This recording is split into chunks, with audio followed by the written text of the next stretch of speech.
पहलगाममध्ये entry आणि exit पॉइंटवर 7 जणांची हत्या. पहलगाम हल्ल्याप्रकरणी एनआयए तपासामध्ये माहिती. हल्ल्याप्रकरणी आतापर्यंत 100 पेक्षा जास्त स्थानिकांची चौकशी.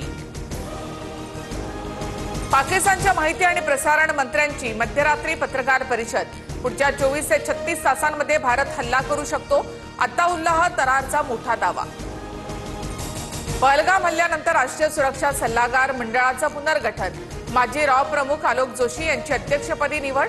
तसंच माजी एअर मार्शल PM सिन्हांचा समितीमध्ये सहभाग. एलओसीवर पाकिस्तानकडून कुरापती सुरूच. पाककडून आंतरराष्ट्रीय सीमेवर युद्धबंदीचं उल्लंघन. जम्मू काश्मीरमधील परागवाल सेक्टरमध्ये पाकिस्तानकडून गोळीबार. भारतीय लष्कराकडून चोख प्रत्युत्तर. पाकिस्तानी शेअर बाजारात 2500 पेक्षा जास्त अंकांची घसरण. 2 तासामध्ये 46,000 कोटी पाकिस्तानी रुपयांचं नुकसान. पहलगाम हल्ल्याचा मुद्दा ब्रिटिश संसदेमध्ये उपस्थित. वाढत्या तणावाच्या पार्श्वभूमीवर ब्रिटनकडून भारत आणि पाकिस्तानला शांततेचं आवाहन. अनेक ब्रिटिश खासदारांकडून पहलगाम हल्ल्याचा निषेध.